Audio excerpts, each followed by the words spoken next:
Good morning, good afternoon, good evening all of my students. इस video में हम लोग रियल एनालिसिस के बारे में बात करने जा रहे हैं। हम लोग यूनिफॉर्म कन्वर्जेंस और पॉइंट वाइज कन्वर्जेंस के बारे में प्रीवियस लेक्चर्स में चर्चा कर चुके हैं और बहुत सारे थ्योरम्स के बारे में भी हम लोगों ने चर्चा किया हुआ था। और उसमें एक सबसे महत्वपूर्ण थ्योरम जिस पे बहुत सारे क्वेश्चंस को भी हम लोगों ने लगाने का प्रयास किया था, जिसका नाम एमएन टेस्ट था।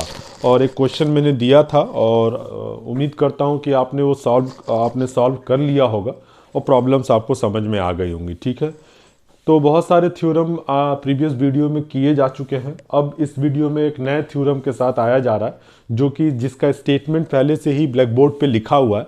वो किस प्रकार से है कि अगर एफएन आपके पास सीक्वेंस ऑफ फंक्शन है जो कि यूनिफॉर्मली कन्वर्स करता है एफ के ऊपर। ठीक है, कोई सीक्वेंस ऑफ फंक्शन है एफ एन जो कि एफ के ऊपर यूनिफॉर्मली कन्वर्जेंस है किसी सेट ई के अंदर। ठीक है, as n tending to infinite. और यहाँ पर देखिए ये लिमिटिंग वैल्यूज की बात की गई है, तो ये लिमिट का कॉन्सेप्ट है।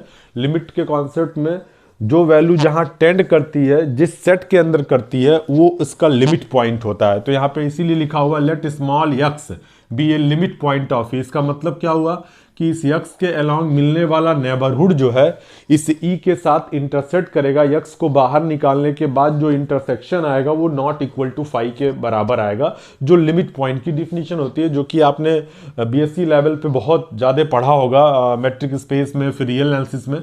और suppose f N t if t tending to x, अगर टी एक्स पे टेंड करता है, इस लिमिटिंग वैल्यूज पे टेंड करता है, तो जो इसकी लिमिटिंग वैल्यू प्राप्त हो रही है A N for N is equal to 1 2 3, N बराबर 1 ले लो तो f1 t की वैल्यू a1, f2 t की वैल्यू a2, f3 t की value a3 dot dot dot ऐसे। ठीक है, तो कहता है साबित करिए कि ये जो a1 से जो सीक्वेंस तैयार हो रहा है वो सीक्वेंस आपका कन्वर्जेंट होना चाहिए, कन्वर्जेंट सीक्वेंस होना चाहिए ई के अंदर। साथ ही साथ limit n tending to infinite, इस सीक्वेंस की लिमिटिंग वैल्यू बराबर होनी चाहिए इस फंक्शन की लिमिटिंग वैल्यू के। ठीक है, ये फंक्शन का लिमिटिंग, ये आपका सीक्वेंसली लिमिट है और ये आपका फंक्शनल लिमिट है। ठीक है, अब ए एन का क्या मतलब है, ए एन के जगह ये रिप्लेस कर सकते हो। ठीक है, और एफ टी चूंकि एफ एन जो है वो कन्वर्जेंट सीक्वेंस है, यूनिफॉर्मली कन्वर्जेंस है, मतलब limit n tends to infinitive F n का वैल्यू किसके बराबर, एफ के बराबर। तो इस एफ टी की जगह limit n tends to infinitive F N t लिखा जाता है। यानी कि इससे क्या दर्शा रहा है कि सीक्वेंसली लिमिट और फंक्शनल लिमिट को आपस में इंटरचेंज किया जाता है। यहां देखिए N tending to infinitive T tending to X F N T is equal to t tending to s and tending to infinity, it should be interchanged F N T. यानी कि इस थ्योरम के माध्यम से आप सीक्वेंसली लिमिट और functional limit को आपस में इंटरचेंज कर सकते हैं। एक बार फिर से इस थ्योरम के स्टेटमेंट को समझिए।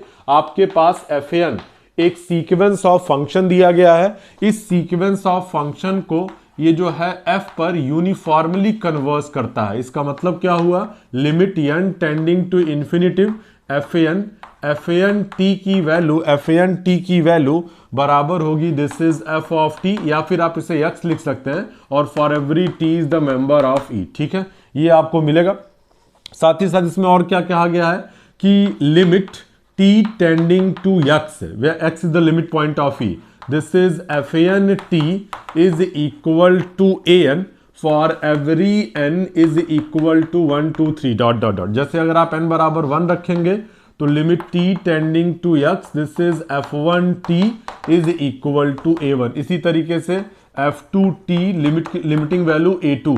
तो ये जो सीक्वेंस तैयार हो रहा है a1 a2 से n is equal to 1 to infinite, ये आपका कन्वर्जेंट सीक्वेंस होना चाहिए। पहली बात ये कन्वर्स करना चाहिए, और दूसरी बात कि इसकी limiting value n tending to infinitive an is equal to limit t tending to x F T के बराबर, मतलब सीक्वेंसली लिमिट फंक्शनल लिमिट के बराबर हो जा रहा है। ठीक है, इसको आप रिप्लेस कर सकते हैं limit t tending to x F N T, यहां से देखिए। और चूंकि एफ टी का मतलब हो जाएगा यहां से limit n tends to infinity F N T, तो यहां से ये बहुत स्पष्ट हो रहा है कि ये आपका फंक्शन लिमिट था और ये आपका सीक्वेंस लिमिट था। इन दोनों को म्यूचुअली चेंज करने के बाद भी वैल्यू पर कोई प्रभाव नहीं पड़ रहा है, अगर इतनी सारी कंडीशन पहले से किसी फंक्शन सीक्वेंस ऑफ फंक्शन के पास प्रिजर्व्ड होती है तो। ठीक है, तो हम इसके प्रूफ के बारे में चर्चा करेंगे और प्रूफ के लिए हम लोग जो है यूनिफॉर्म कन्वर्जेंस के फंडामेंटल डेफिनेशन, साथ ही साथ Cauchy test for uniform convergence का भी यूज करेंगे। कॉसी टेस्ट में बताया गया था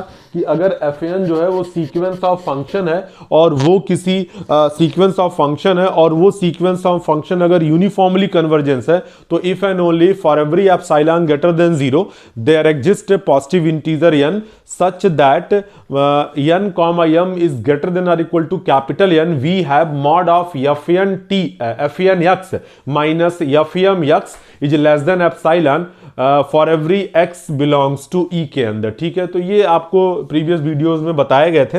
अब इसके हम प्रूफ को उसी के सहारे से करने का प्रयास करने जा रहे हैं। ठीक है, तो let epsilon greater than 0 be a given, हमने मान लिया कि एप्सिलॉन आपके पास दिया हुआ है। ठीक है, और क्या दिया हुआ आपके पास, given this is FN converges to F, this is uniformly on E as n tending to infinitive, then by this is Cauchy, then by Cauchy test of uniform convergence, there exists a positive integer capital N such that n comma m is greater than or equal to capital N. This is V have mod of this is fn t minus fm t is less than this is epsilon by 3 and for every t is the member of E। से equation number 1। इसमें आपको कहीं कोई दिक्कत नहीं होनी चाहिए क्योंकि आपका फंक्शन पहले से ही यूनिफॉर्म कन्वर्जेंट था, इस नाते कहीं ना कहीं Cauchy test for uniform convergence satisfied होगा। सेटिस्फाइड होने का मतलब कि एप्सिलॉन के अकॉर्डिंग आपके पास एक इंटीजर यानी इस प्रकार से मिलेगा जहां पर n कॉमा m, दोनों ये अलग अलग टर्म्स है सीक्वेंस ऑफ फंक्शंस के, n comma m greater than n हो जाएगा और इसका जो डिफरेंस आएगा वो लेस देन एप्सिलॉन होता है। आप सेटिंग के अनुसार आप यहाँ पे क्या ले रहे हैं, एप्सिलॉन बाई 3। ठीक है, अब इसके दोनों साइड का लिमिट लीजिए। मैंने एक जगह और फोकस किया था कि हो सकता है लिमिट लेने पर ये जो इसकी लिमिटिंग वैल्यू है वो इस एप्सिलॉन बाई 3 के तरफ टेंड कर जाए, उसके बराबर हो जाए, तो एक संभावना इक्वल की यहां बनती है। ठीक है, तो और दूसरी बात, you know that the algebra of the limit of a minus B is equal to limit of a minus limit of b, उसका हम यहां पर यूज करेंगे। तो हम यहां क्या लिख सकते हैं, again taking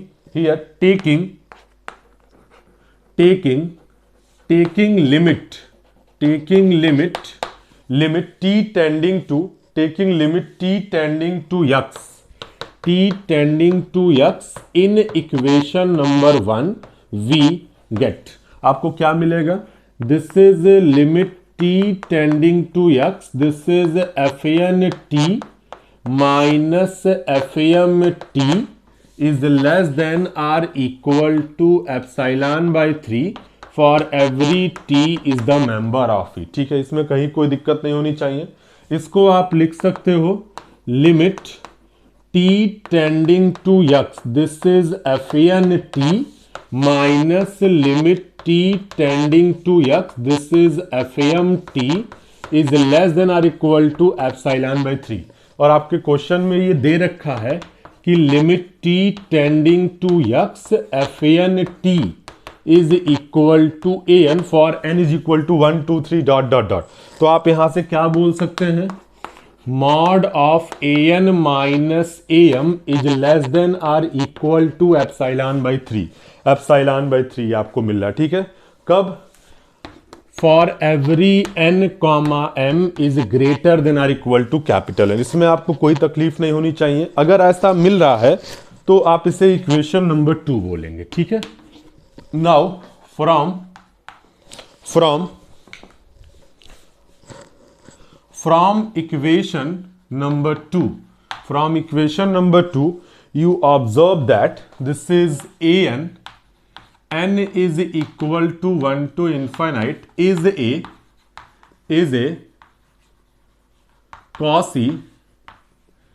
a Cauchy sequence in R, ठीक है, and also you know that R is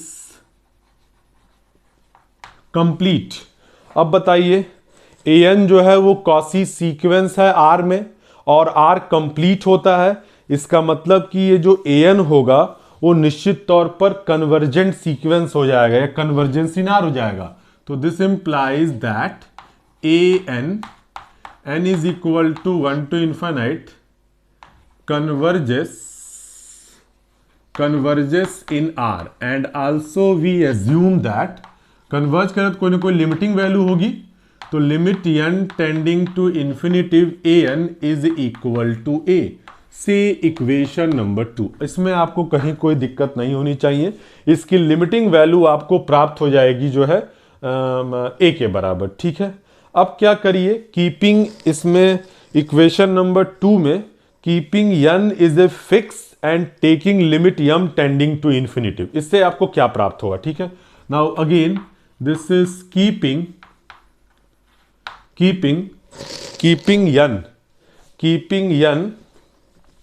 n is fixed, keeping n is fixed and taking limit m tending to taking limit m tending to infinite in equation number 2 in equation number 1 in equation number 2 we get क्या मिलेगा आपको, तो this is an, यहां पे कोई असर नहीं पड़ेगा, limit m tending to infinitive am is less than or equal to this is π/3, ठीक है, लेस देन। अब बताइए इसकी लिमिटिंग वैल्यू किसके बराबर है, क्योंकि ये कन्वर्जेंट हो चुका है, चाहे वो an हो चाहे वो am हो, तो ये a के बराबर है, तो यहां से हो जाएगा mod of an minus a is less than or equal to epsilon by 3, ठीक है, for every n is greater than or equal to capital N से इक्वेशन नंबर 4, ठीक है। इसमें आपको कोई तकलीफ नहीं होनी चाहिए। अगेन आप सेम प्रोसेस को करिए, keeping n as a constant and taking the limit m tending to infinite in equation number 1, ठीक है। तो again keeping this is n is fixed, keeping n is fixed and also taking limit m tending to infinitive in equation number 1, ठीक है। तो आपको क्या मिलेगा, this is fn t minus limit m tending to infinitive, this is fm t is less than or equal to epsilon by 3, and here for every n is greater than or equal to m, and here this is limit m tending to infinitive fm t is equal to ft due to uniform convergence, ठीक है। then this is fan t minus f of t is less than or equal to epsilon by 3 for every n is greater than or equal to capital N से equation number 5, ठीक है। इसमें आपको कहीं कोई दिक्कत नहीं होनी चाहिए इतने प्रोसेस में। मैं फिर से एक बार इसको रिकॉल कर रहा हूं। एप्सिलॉन आपने ले लिया, Fn जो है f के ऊपर यूनिफॉर्मली कन्वर्जेंट है, इसका मतलब कि ये जितने भी पीछे टेस्ट हुए उन सबको सेटिस्फाइड करेगा। तो हमारी जो रिक्वायरमेंट है उसके अनुसार हम कॉसी टेस्ट ले रहे हैं। कॉसी टेस्ट ये कहता है कि अगर Fn f पर यूनिफॉर्म कन्वर्जेंट है तो जरूर आपके पास एक पॉजिटिव इंटीजर n इस प्रकार से मिलेगा जहां पर n और m की वैल्यू ग्रेटर देन और इक्वल टू n होगी, और mod of Fn t minus Fm t is less than epsilon by 3 for every T अगर ई में बिलोंग करता होगा। आप वहां एक्स लिखते थे लेकिन एक्स भी ई का मेंबर होता तो वेरिएबल से कोई फर्क नहीं पड़ता, ठीक है। Now taking limit T tending to X, taking limit T tending to X in equation number 1, ठीक है। तो limit t tending to x पे इसका लिमिट लिया, तो हो सकता है कि जब इसकी लिमिटिंग वैल्यू निकालिए तो वो अप्रोच कर जाए एप्सिलॉन बाई 3। इसलिए यहाँ पे एक संभावना व्यक्त की गई है, दिस इज लेस देन और equal to epsilon by 3। Here we satisfy the algebra of the limit. It can be entered limit t tending to x fn t minus limit t tend to x fm t is less than or equal to epsilon by 3। Limit t tending to x fn t की value an के बराबर सवाल में दी गई है, तो इसकी value an हो जाएगी, इसकी वैल्यू आपकी am हो जाएगी। ये सब आउटपुट e टू r में है, सब रियल नंबर्स हैं। तो अगर आप इक्वेशन नंबर 2 को ऑब्जर्व करेंगे तो ये कहीं ना कहीं एक कॉसी सीक्वेंस को दर्शा रहा है। और ये कॉसी सीक्वेंस किसके अंदर है? ये कॉसी सीक्वेंस आपका आर के अंदर है, ठीक है। तो अगर ये सीक्वेंस जो है वो कॉसी सीक्वेंस को दर्शा रहा है और वो आर में है, और आपको पता है कि आर हमेशा कंप्लीट होता है, और अगर आर कंप्लीट होता है तो निश्चित तौर पर उसके अंदर मिलने वाला कोई भी कॉसी सीक्वेंस जो है वो उसी के अंदर कन्वर्ज कर जाएगा। इसी नाते आपने लिखा कि an जो है इस आर के अंदर कन्वर्ज हो जाता है, ये तो आपको प्रूफ करना था। और अगर ये कन्वर्ज करता है तो n टेंडिंग टू इन्फिनिटी पर an की एक लिमिटिंग वैल्यू प्राप्त होगी, जिसको आपने डिनोट कर दिया किसके बराबर? This is equal to a, ठीक है। तो ये तो एक काम हो गया कि an जो है वो कन्वर्जेंट सीक्वेंस होना चाहिए। अब दूसरा काम आपका ये है कि फंक्शनल लिमिट और सीक्वेंसली लिमिट को आपस में इंटरचेंज कर सकते हैं, ठीक है। बहरहाल इसके लिए हमने n को फिक्स किया और taking limit m tending to infinity in equation number 2। Equation number 2 को आप देखेंगे, इक्वेशन नंबर 2 इज हियर। इसमें लिमिटिंग ले रहे हैं n को फिक्स करते हुए, तो am का जो लिमिटिंग हो जाएगा वो a के बराबर हो जाएगा। तो an minus a less than और equal to epsilon by 3 for every small n greater than और इक्वल टू कैपिटल N, ठीक है। Again keeping n is a fix and taking limit m tending to infinity in equation number 1। तो जब लिया तो fn t fix रहा, m tending to infinity fam t is less than equal to epsilon by 3, limit ले रहे हो उसने बराबर हो सकता है।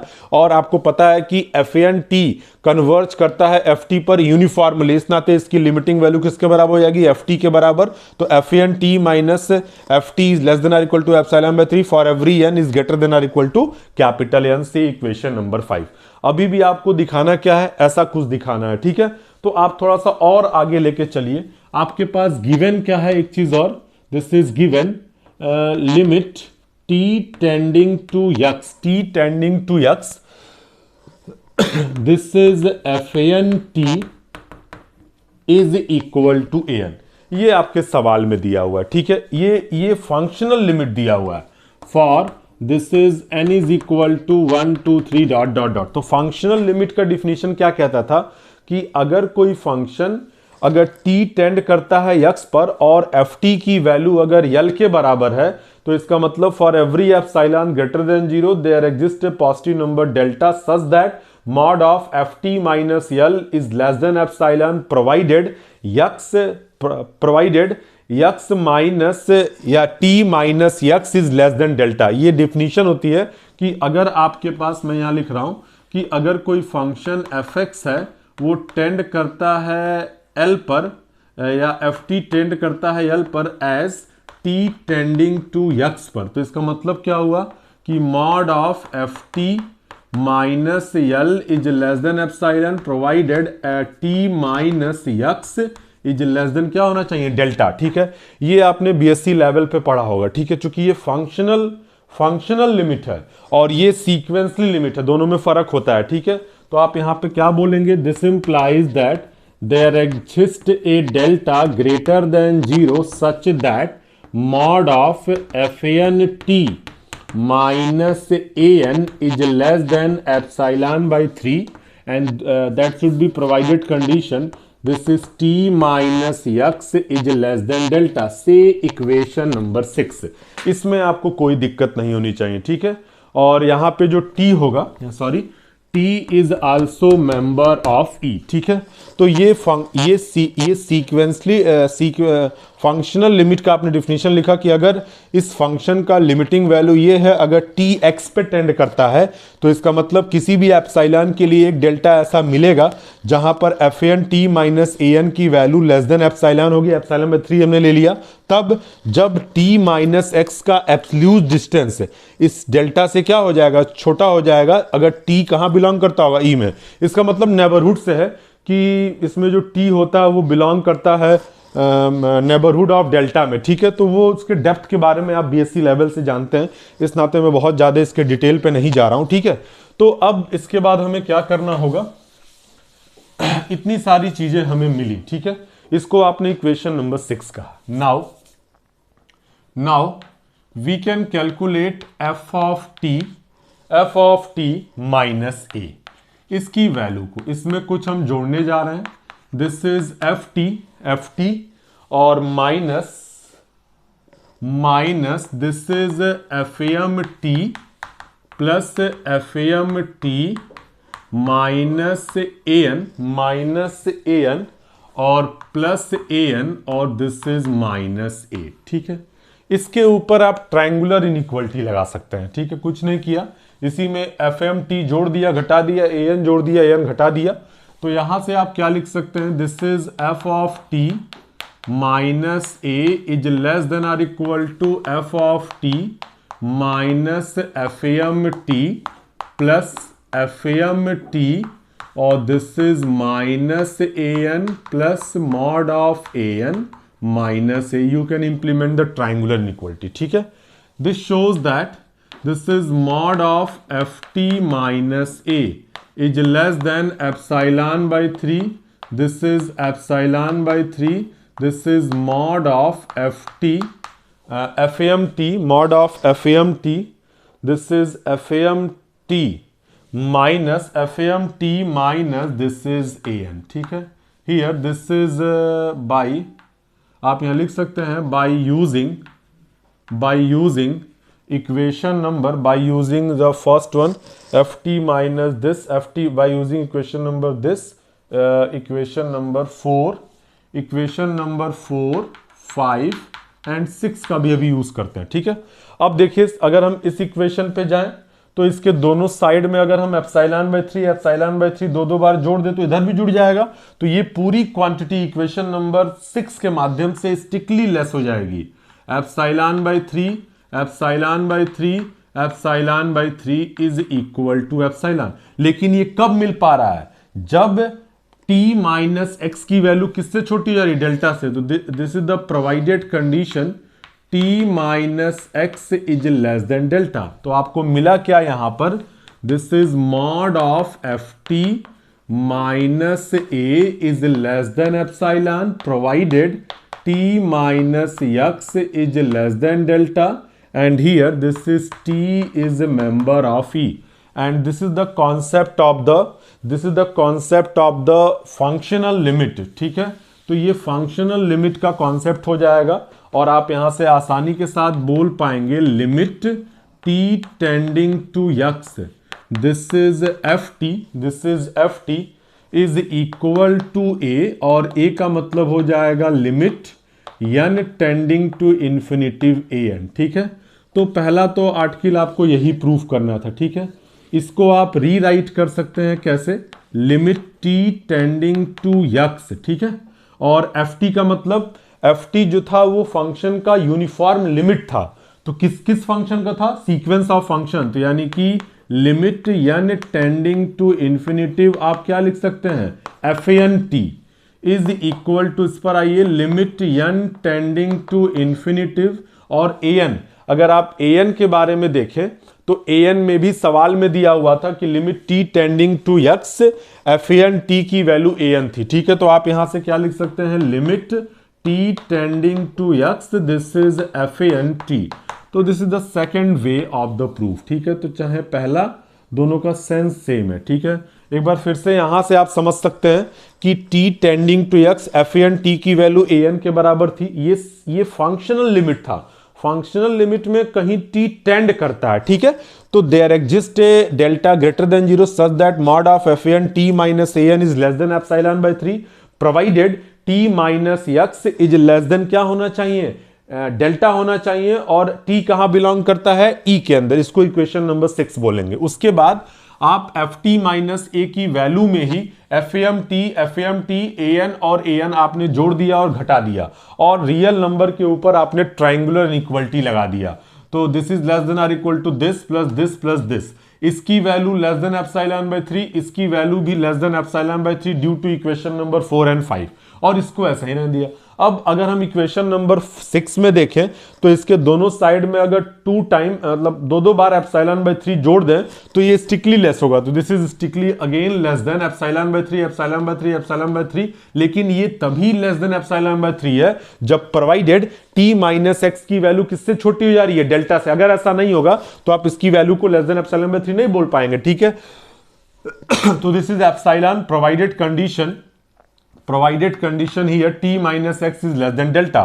तो मिला क्या, mod of F T minus A less than epsilon provided t minus x is less than delta, means इसकी limiting value t tending to x पे एफ टी की वैल्यू a के बराबर, और a का मतलब क्या था कि ये a जो था वो an जो कन्वर्जेंट सीक्वेंस था उसकी लिमिटिंग वैल्यू थी n tending to infinite an, ठीक है। एफ टी का मतलब आपको पता है कि आपका फंक्शन जो है f जो है वो f के ऊपर यूनिफॉर्मली कन्वर्स करता है, ठीक है, पहली बात। और दूसरी बात, limit t tending to x F N T की वैल्यू दी गई है an के बराबर।